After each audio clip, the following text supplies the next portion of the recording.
పూజ చేసిన తర్వాత మనం నైవేద్యం పెట్టాలి కాబట్టి ఈ పండుగప్పుడు ఏ నైవేద్యం పెడితే బాగుంటుంది? ఈ పండుగ అప్పుడు అంటే సంక్రాంతి పండగకి మనం చేసే నైవేద్యానికి ఒక ప్రత్యేకత ఉంటుంది. సూర్యదేవుడికి మాత్రమే మనం సమర్పించే నైవేద్యం ఇది. ఆయన నైవేద్యానికి కొన్ని నియమాలు ఉన్నాయి. సూర్యుడు ఏమిటంటే ప్రతిదీ తన కిరణాల చేతే సృష్టింపబడుతుంది. తీక్షణంగా ఉంటే మాడిపోతుంది, చల్లగా ఉంటే కొంతకాలం ఉంటుంది. కొన్ని ఆ తీక్షణతోనే కొన్ని వికసించే పువ్వులు కొన్ని ఉంటాయి. సో ఆయన ఎట్లానంటే ఆయన యొక్క కిరణాలు ఏ విధంగా ఉన్నా ఎక్కడో ఒక దగ్గర పనికొస్తాయి.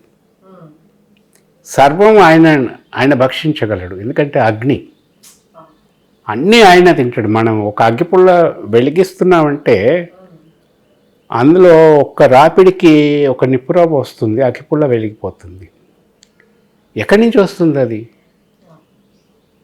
ప్రకృతిలో ఉన్నదే వస్తుంది, లేనిది రాదు మనకి.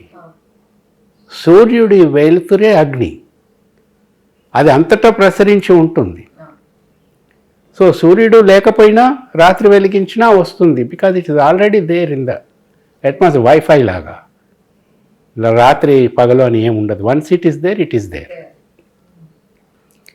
ఆయన లేకపోతే ఈ వెలుగది, ఇది అగిపుల్ల కావచ్చు, లేకపోతే చెకముఖరాళ్ళు కావచ్చు, ఇవన్నీ ఉన్నది ప్రకృతిలో ఉన్నది కాబట్టే బహిర్గతం అవుతుంది. అట్లా సర్వం ఆయనే, ఇచ్చేది ఆయనే, తీసుకునేది ఆయనే, కొత్తగా ప్రకృతిలో వికసింపచేసేది ఆయన, అన్నీ ఆయనే కదా. ఆయనకి నైవేద్య సమర్పణ చేయటంలో ప్రత్యేకత దేనికి? అన్నీ తినేవాడు కదా. దానికి ఒక కథ ఉంది పురాణంలో. మనకి దక్షయజ్ఞం జరిగిన సమయంలో పార్వతీదేవి తండ్రి చేసిన అవమానం భరించలేక తనకి తాను వేదాగ్నిని క్రియేట్ చేసుకొని, యోగాగ్ని క్రియేట్ చేసుకొని అందులో తను దహింపబడుతుంది, మొత్తం బూడిదైపోతుంది. అప్పుడు పరమశివుడికి చాలా కోపం వస్తుంది. అయితే దక్షుడి వైపు ఉంటారు వీళ్ళందరూ కూడా, దక్షుడి కోసం యుద్ధం చేస్తూ ఉంటారన్నమాట అందరూ, ఆ దక్షుడికి సపోర్ట్. ఎందుకంటే దక్షుడు ప్రజాపతి, ఆయన సృష్టిని విస్తరింపచేశాడు. ఆయన సంకల్ప మాత్రం చేత పుట్టించినటువంటి ఎంతోమంది పుత్రికలు, వాళ్ళందరినీ కూడా వీళ్ళందరికీ ఇచ్చి పెళ్ళిళ్ళు చేస్తాడు, సంతానం కలగ చేసుకోమని. సో ఆ విధంగా వీళ్ళందరూ అతనికి చుట్టాలైపోయి ఉంటారు. అదిగాక ప్రజాపతి అంటే ఆయన కూడా అంతటి గొప్పవాడు. ఆయన చెప్పిన పనెల్లా వీళ్ళు చేయాలి. వాళ్ళందరూ ప్రజాపతికి రక్షణగా ఉంటారు. శివుడికి అక్కడెక్కడో ఉంటాడు, వార్త తెలుస్తుంది. ఆయనకు చాలా విళయతాండవం చేసి వీరభద్రుని సృష్టిస్తాడు. వెళ్ళి అక్కడ పార్వతి పోయింది, ఆ వేదన భరించలేక దక్ష ప్రజాపతికి ఉన్న అహంకారాన్ని తీసేయమని వీరభద్రుడిని పంపిస్తాడు. వీరభద్రుడు వచ్చి అక్కడ ఉన్న వాళ్ళందరినీ చంపేస్తుంటాడు. అప్పుడు దేవతలు వచ్చి వీరభద్రుడికి ఎదురుగా పోట్లాడతారు. అందులో అందరినీ ఇష్టం వచ్చినట్టు బాధేస్తాడు వీరభద్రుడు. సూర్యుడిని కూడా కొడతాడు. అయితే అప్పుడు సూర్యుడి పళ్ళన్నీ రాలిపోయినాయంట. సూర్య భగవానుడికి పళ్ళు లేవు. ఇది ఒక కథ. సో సూర్య భగవానుడికి పెట్టే ఏ ప్రసాదమైనా సరే మామూలుగా జుర్రుకోవలసిందిగా ఉండాలి, కానీ నమలటానికి వీలు ఉండదు. అందుకని ఆయనకు సమర్పించే ప్రసాదం ఏదైనా కూడా లిక్విడ్ ఫామ్లో ఉండాలి. సూర్యుడు సముద్రాలను సైతం ఇంకింపజేస్తాడు ఆ మేఘాల ద్వారా, ఆ వేడిని తీసుకుంటాడు ఆయన, కానీ ఆయన నమలి తినేది ఏదీ లేదు. ఆ విధంగా ఆయనకి సమర్పించే ప్రసాదం లిక్విడ్ ఫామ్లో ఉండాలి. అందుకే మన వాళ్ళు పాయసం చేస్తారు. పాయసం ఆయన ప్రసాదం. అందులో కొరికేవి ఏమీ ఉండవు, అన్నీ మెత్తటివే ఉంటాయి. అంటే అది కూడా గోధుమ రవ్వతో చేసే పాయసం, తాటి బెల్లము గోధుమ రవ్వ కలిపి చేసే పాయసం, లేకపోతే మామూలుగా సేమియా లాగా ఉంటాయి కదా అది, కానీ ప్రిఫరబుల్లీ గోధుమ రవ్వతో చేస్తారు. సత్యనారాయణ స్వామికి ఏ విధంగా గోధుమ రవ్వతో మనం సీరా చేస్తాం, అంటే అది లిక్విడ్ ఫామ్లో ఉండదు. కానీ సూర్య భగవానుడికి చేసేది లిక్విడ్ ఫామ్లో ఉంటుందన్నమాట. అందులో ఇంకా మన వాళ్ళు కొంచెం కిస్మిస్లు ఇట్లాంటివి వేస్తారు, మెత్తటి పదార్థాలు. మళ్ళీ సుగంధం రావాలని అందులో చిన్నగా పచ్చకర్పూరం, యాలకులు ఇట్లాంటివి వేస్తారు. సో ఈ విధంగా చేస్తారు. అది కూడా ఇది ఓన్లీ ఇంగ్రీడియంట్స్ మాత్రమే. కానీ ప్రసాదం నైవేద్యం కోసం సమర్పించడానికి చేసినటువంటి ప్రసాదం ఏదైతే ఉంటుందో దానికి ఒక పద్ధతి ఉంది. మనం రోజు పూజ చేసేటప్పుడు మనం అక్కడ ఏదో ఇంత స్టవ్ మీద చేసి పట్టుకొచ్చి పెడతాం. కానీ ఇటువంటి సందర్భాలలో అట్లా చేయటం కూడదు. ఇటువంటి సందర్భాలలో తప్పకుండా మనం చేసే నైవేద్యం కట్టెల మీదే ఉండాలి. అందుకే దీన్ని కట్టె పొంగలి అంటారు. మామూలుగా స్టవ్ మీద గ్యాస్ మీద చేసేది కాదు, ఈ కట్టెలతో చేస్తారు, దాన్ని కట్టె పొంగలి అంటారు. అది కూడా ఎట్లా చేయాలి, నియమం. మనం ఎక్కడైనా క్షేత్రాలలో చూడండి, ఎక్కడ కూడా గ్యాస్ స్టవ్ల మీద నైవేద్యాలు తయారు చేయరు. వాళ్ళు కర్రల పొయ్యిలే వాడతారు, పాతకాలం పద్ధతులు అవన్నీ. ఇప్పుడు ఇళ్ళల్లో కూడా అట్లా చేసేవాళ్ళు. ఇప్పుడు సౌలభ్యం వచ్చింది కాబట్టి ఇది కూడా కొంతకాలానికి గ్యాస్ కూడా పోతుంది, ఇంకా సోలారో ఇంకేదో వస్తుంది. ఇప్పుడు ఇది ఎంత స్టాండర్డ్ అన్నమాట. ఇది ఏ పండగకైనా కూడా మనం ఎప్పుడైనా నైవేద్యం చేయవలసి వస్తే ఇది ఇది ఇది శుద్ధమైన పద్ధతి. ఏం చేయాలి, నైవేద్యం ఎట్లా వండాలి, దానికి ఒక పద్ధతి ఉంది. మంచిగా కాలిన ఎర్ర ఇటుకలు పేర్చి, అంటే పొయ్యిలాగా 3 వైపులు పేర్చి మధ్యలో ఇసుక వేయాలి. మెత్తడిదైనా వేయచ్చు, రాళ్ళు రాళ్ళు ఉన్నదైనా వేయచ్చు. ఇసుక వేసిన తర్వాత దాంట్లో ఈ ఎండు పుల్లలు వేయాలి. అదే పొయ్యిలో ఆవు పిడకలు పెట్టాలి. ఆ పొయ్యిలో హారతి కర్పూరం ఉండాలి, బిళ్ళలు. దాని మీద పాలు ఉన్నటువంటి కుండ పెట్టాలి. పాలు ఆల్రెడీ సగం పాలు ఉండాలి ఆ కుండలో, నిండా ఉండకూడదు, సగమే. అది పెట్టిన తరువాత ఈ హారతి కర్పూరం ఉందే దాన్ని వెలిగించాలి. దాన్ని కూడా ఎలా, అగ్గిపెట్టెతో వెలిగించొద్దు, ఏకహారతితో వెలిగించాలి. లేదా చెకుముకి రాళ్లతో వచ్చే మట్టితో ఆ మంటతో వెలిగించాలి. చెకుముకి రాళ్ళు కొట్టినప్పుడు రవ్వలు వచ్చి దాంతో అగ్ని పుడుతుంది, దానితో వెలిగించాలి. లేదా అంత మనం చేయలేం కాబట్టి మామూలుగా హారతి ఇచ్చే ఇది ఉంటుంది కదా, ఇత్తడి, దానిపైన ఒక ఒత్తిని మాత్రమే నూనెలో ముంచి పెట్టి ఆ ఒత్తిని వెలిగించి అగిపుల్లతో వెలిగించవచ్చు. దాంతో తీసుకొచ్చి ఇందులో వేసిన హారతి కర్పూరం బిళ్ళలు వెలిగించాలి. అప్పుడు అదంతా మంట రాజుకుంటుంది. ఆ రాజుకునేసరికి పైన ఆల్రెడీ పాల గిన్నె, పాలకుండ ఉంటుంది. ఆ పాలు పొంగేదాకా చూడాలి. పొంగిన తరువాత దాన్ని తీసుకొని ఆ పాలతో మళ్ళీ ఇంకొక కుండలో లేదా అదే కుండలో మనము ఈ పాయసం వండుతాం. ఇక పాయసం వండే పద్ధతి ఎట్లా ఉందో అట్లాగే. అయితే కుండ వాడాలి, మళ్ళీ మన చెంచాలు లోహానికి సంబంధించినవి ఏవి వాడొద్దు. దానికి మామూలుగా చెక్కతో చేసిన గరిటెలు ఉంటాయి, వాటితో మీరు చేసుకోవాలి. చేసుకొని దాన్ని ఎట్లా మళ్ళీ దాన్ని గిన్నెలో పెట్టి ప్రసాదానికి సమర్పణ పెట్టకూడదు. దాన్ని మీరు చిక్కుడు ఆకులతో కుట్టినటువంటి దొప్ప, చిక్కుడు ఆకులు, అది శ్రేష్టం. సూర్య భగవానుడికి నైవేద్య సమర్పణ చేసేటప్పుడు చిక్కుడు ఆకులతో కుట్టినటువంటి దొప్పలో చేయాలి.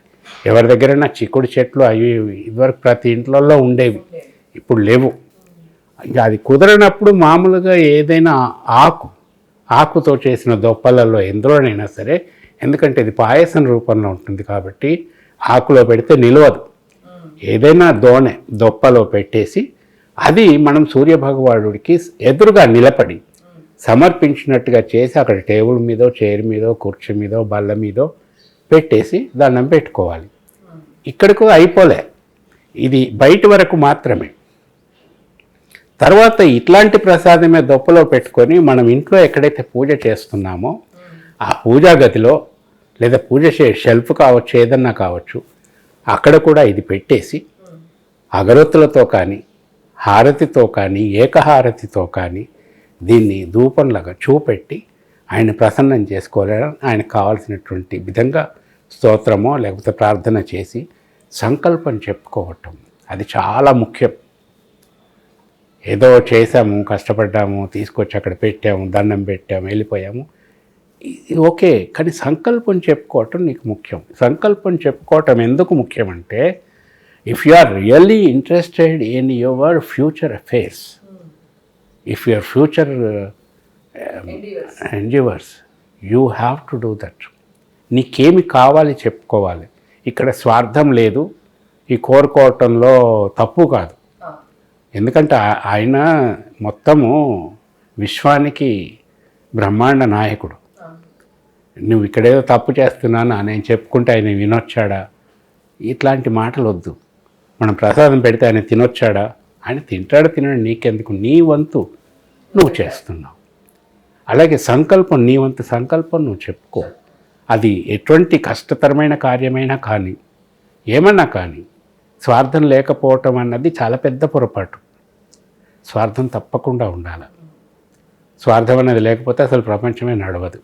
అలాగే అతిగా ఉండకూడదు. సో నీకేం కావాలి, ఏం చేయదలుచుకున్నావు, ఎందుకు చేస్తున్నావు, ఇదంతా చెప్పుకోవటం వల్ల ఏమిటంటే భగవంతుడు వింటాడా వినడా మనకు అనవసరం.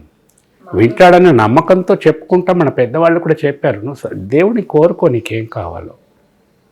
కోరుకోవటంలో తప్పులేదు. ఆ కోరుకుంటే చిన్నతనము కాదు, కోరుకుంటే స్వార్థము కాదు. స్వార్థం లేకపోతే అసలు లైఫే లేదు.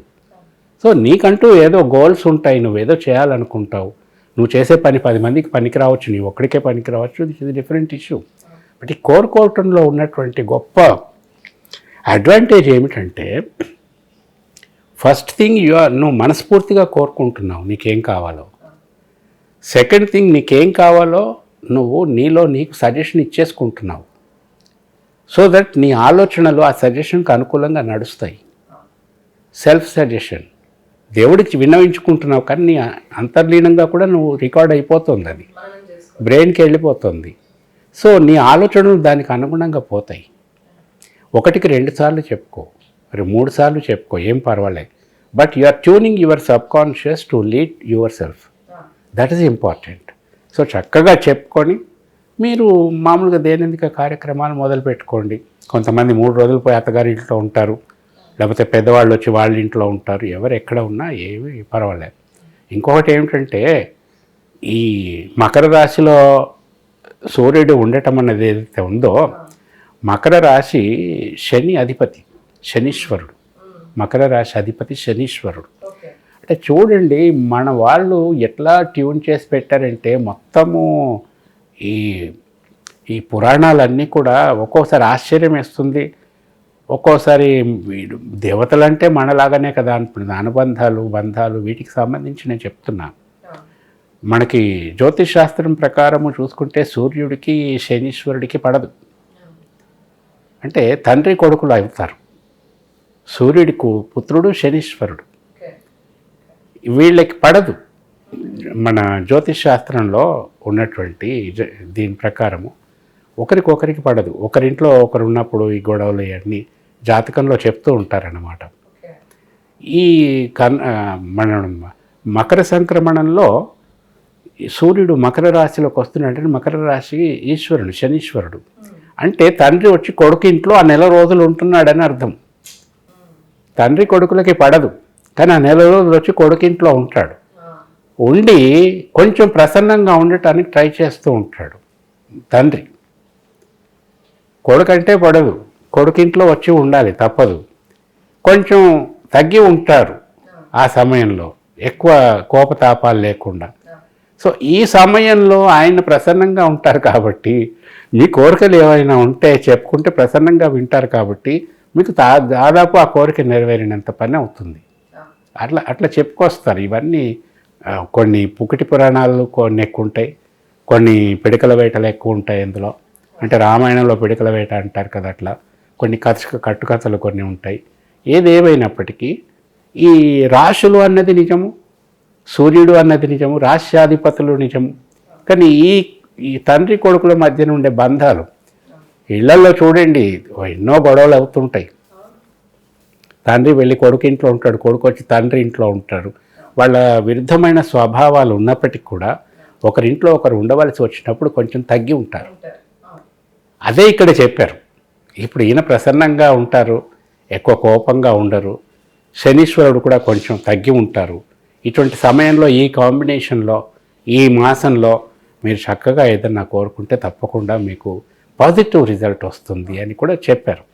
సో ఇవన్నీ దృష్టిలో పెట్టుకొని మనకి పురాణాలను మనం నమ్మినా నమ్మకపోయినా పర్వాలే, కానీ సూర్యుడు అనేవాడు కనిపిస్తున్నాడు, ప్రత్యక్ష భగవానుడు. అంతకంటే ఏం కావాలా? ఆయన్ని ఇన్వైట్ చేయటం కంటే ఇంక ఈ జన్మకి ఏం కావాలా? చక్కగా చేసుకోండి, సంకల్పాలు చెప్పుకోండి, 3 రోజులు ఇవి పాటించండి, అద్భుతమైన ఫలితాలు పొందండి.